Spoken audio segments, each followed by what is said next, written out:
You're watching TVC Breakfast. It's time for the paper review now, and we have to make sense of all of the headlines here. We have our social commentator and analyst Oladeyinde Ario here with us in the studio. Good morning. Morning, it's good to see brother. you. It's been a while. Yeah, exactly. And I'm glad that you greeted me first today. Brother would not always greet me first. No, the point there is, I guess she just wants something for a change. Grant you today. Very good. Okay. Now let's begin with the Blueprint newspaper.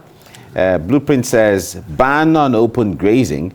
Tambawal, Bala, Fintiri, other PDP governors back Southern callings. There's a ban on open grazing. Okay, that's the Blueprint newspaper. Then let's go to the Leadership newspaper now.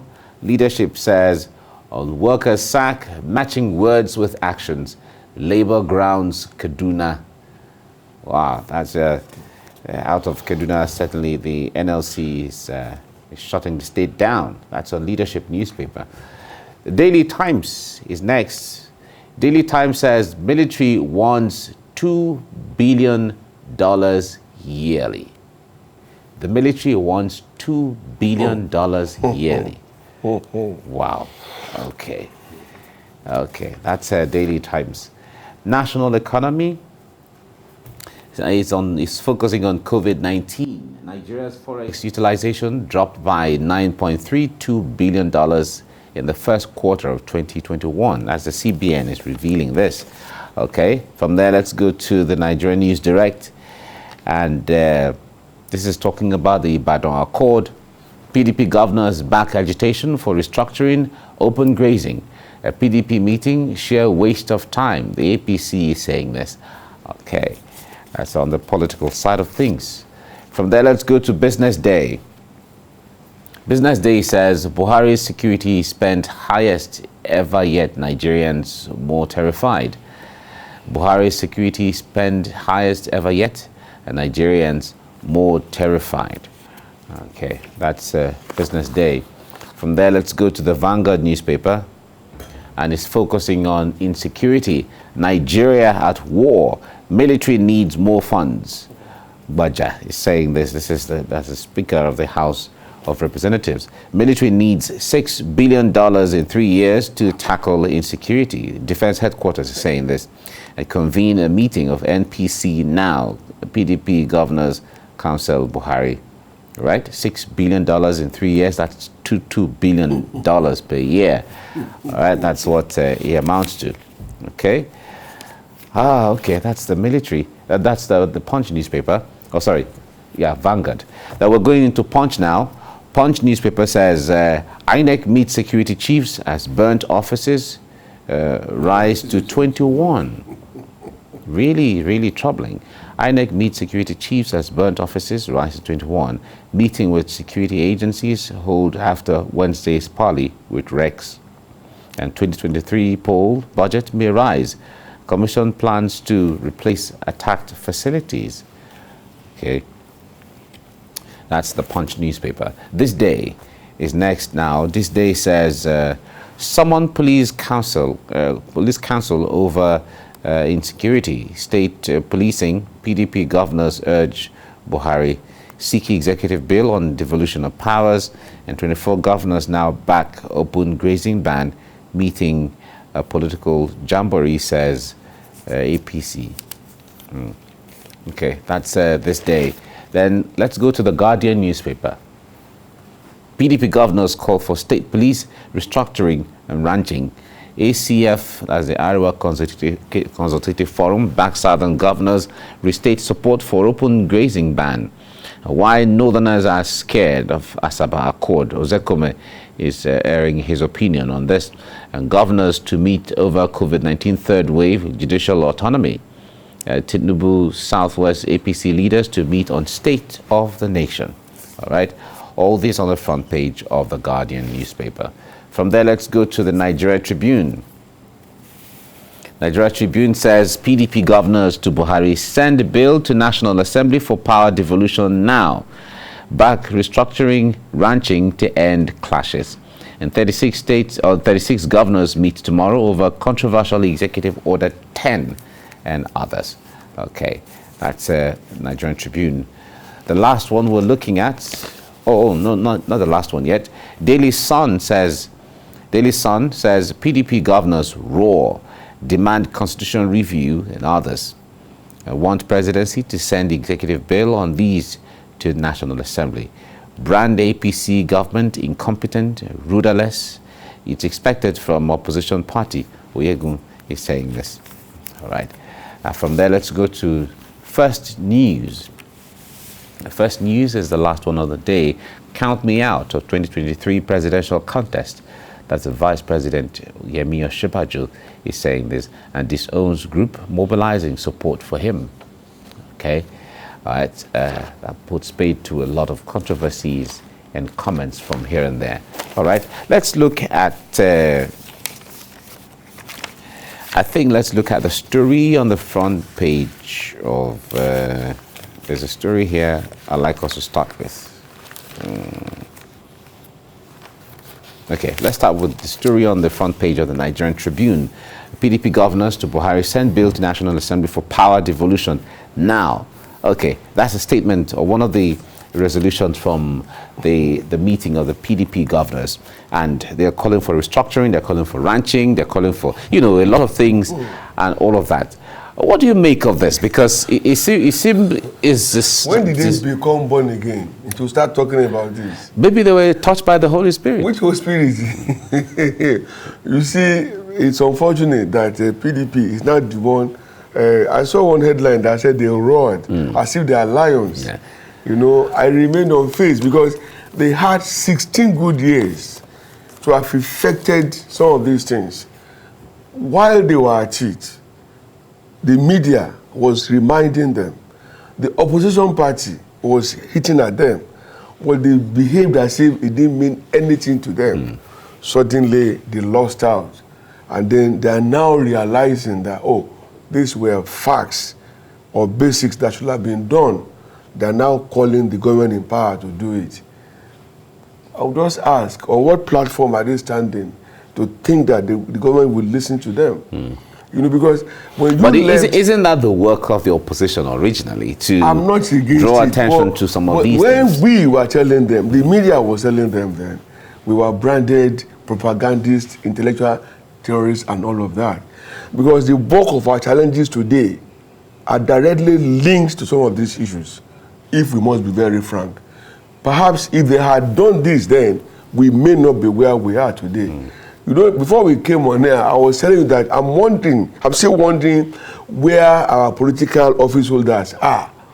The world is moving ahead and we are stagnating. This morning, the National Energy Agency, they announced that by 2035, there will be no purchase of petrol and diesel. That the world doesn't want to do fossil fuel again. They want to control gas emission, whereby they can reduce the greenhouse gas. And then and keep the world a lot cooler. And I was asking myself, as reducing the impact of climate change. Yes. Are we people looking at all of these things? What are we doing to prevent or work ahead, whereby when we get there, we will have been ready and up to it? Because today, that is still our major source of income.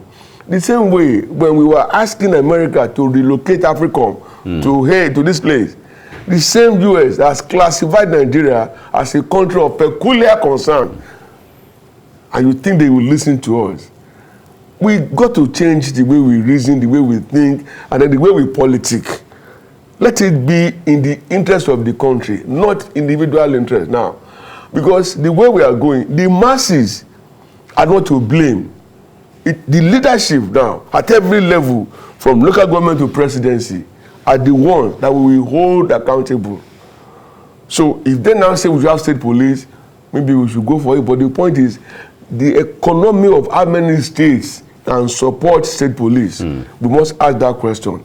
We're talking of a state where they recruited sportsmen and women. They were supposed to participate in a sporting event. They could not kit them. Imagine if you recruit men for the police. Okay, let's even say you trained and you kitted them. Now you arm them as well. They resume work. 1 month, 2 months, 3 months, 6 months, no salary. What do you think will happen?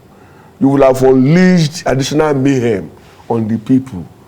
So beyond the politics of pointing out what should be done that is not done, we must look at the economy. How well are the states now? How many states as they are sustainable just on the basics now before they will now go and burden them with state police? Yeah, we should be very careful. The issue of viability of states, some people argue that every state has the capacity to stand if they look inward and then become more creative, if the state governors and government within the state become more creative to try to see how they can generate revenue from within them, instead of waiting every month to receive checks from Abuja.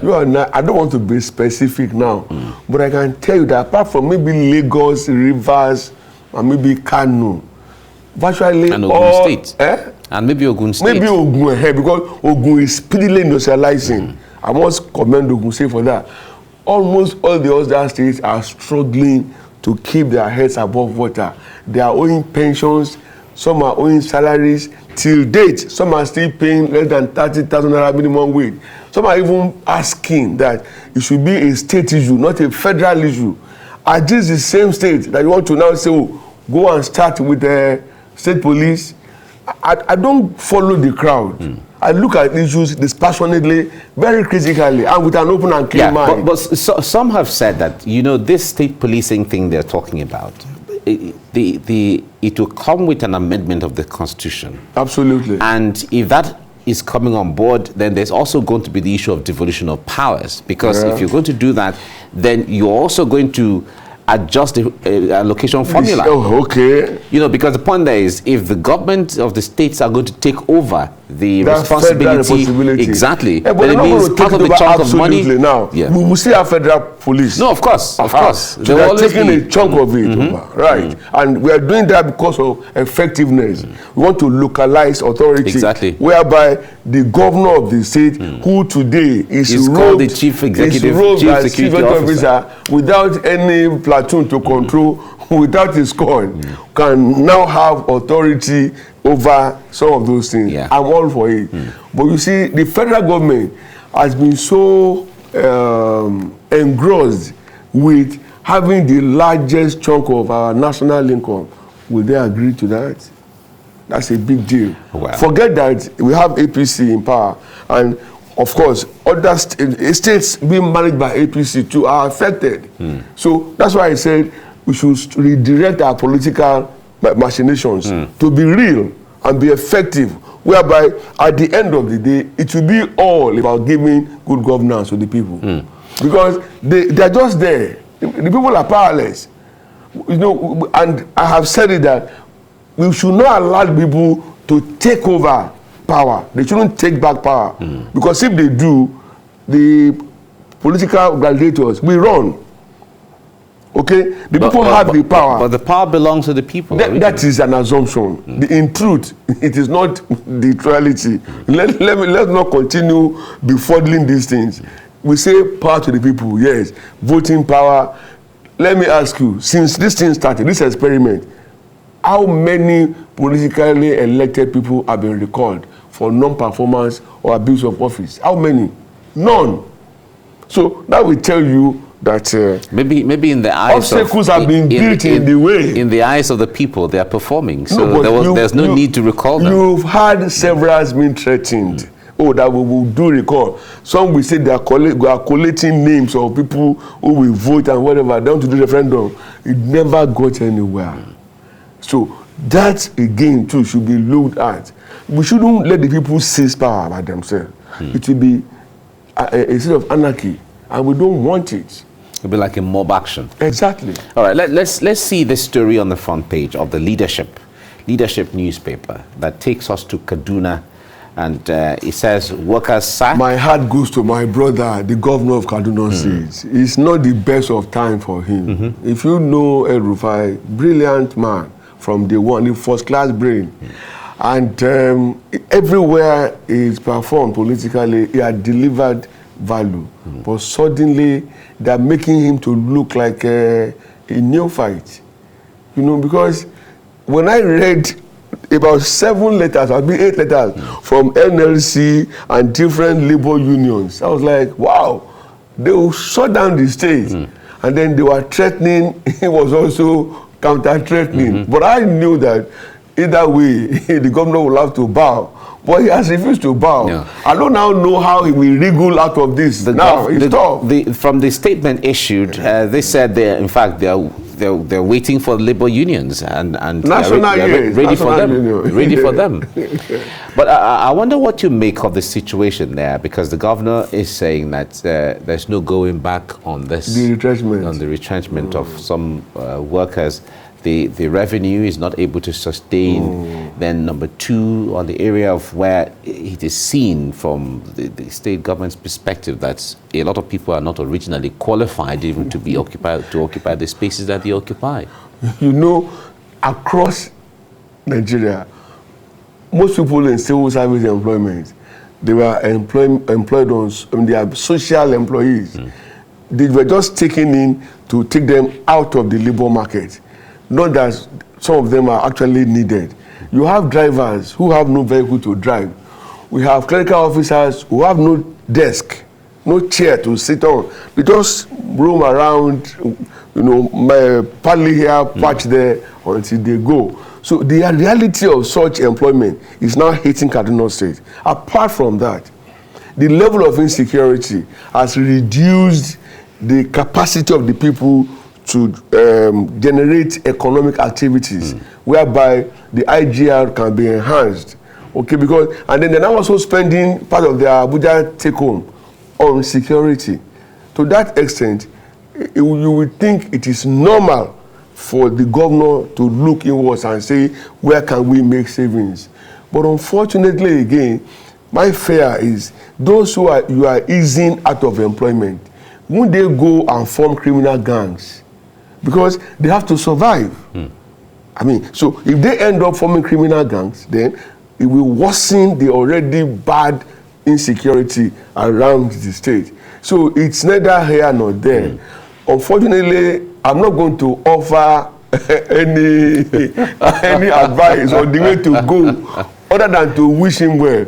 If he ever knew that his second time will look like this, I promise you, he would never have contested.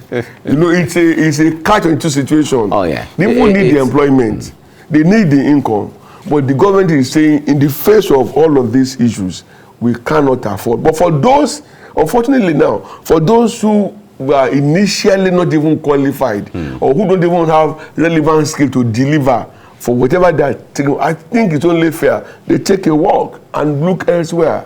It's sad, because in some cases, we must face reality and do what is right. So on that, I cannot now begin to fault the governor. He is the one putting on the shoes, and he knows where it pinches. He knows where it pinches. But I will advise him now to see how he can reduce the cost of political administration. The SAs, the PAs, even commissioners, if he has to reduce their salaries to accommodate some of these people, yeah, let's do that. No, but the point is, if you're talking about 5, 6 to 7,000, if the numbers that I've banded here is anything to go by, you know that's a huge number. Maybe you should also slice the security vote too and throw it in. I'm serious. People have to be employed. They got mouths to feed. They have children to take care of. They have personal needs to meet. I mean, where do they go? We don't have social benefits and all of that. The windows are not there. I must say, it must have been a very challenging time to be an LFI right now. That's what I'm saying. If he knew, you know, if he had the power of a clairvoyance and he could look ahead and see tomorrow. However, on the other hand, people have always talked about the issue of the need to dialogue. If there were some level of dialogue between the state and the unions in the first instance, I told you, the man who wears the shoes knows where it pinches. Yeah, I'm sure I'm not sure. El-Rufai is not a sadist. He has no joy to derive from sending people into joblessness. Take it from me. But the way things are now, whether you call it sacrifice. But in administration, there's what they call debriefing. If you are going to take some drastic action like that, you said, in fact, like you said, I know that he's aware of what could likely come. Yeah. Very good. So why not call the persons together, put the cards on the table, exactly. And then so together, they probably would have said we can ease off maybe 4,000 instead of 7, or we can do with pay cuts instead of total or outright retrenchment. Exactly, that's what I'm saying. I fault. Let me say, and then the number can be staggered over a period of time too. It won't come in one straight shot like that. Well, we are not there. We are here. Anyway. And then what are we doing here? We are pontificating. But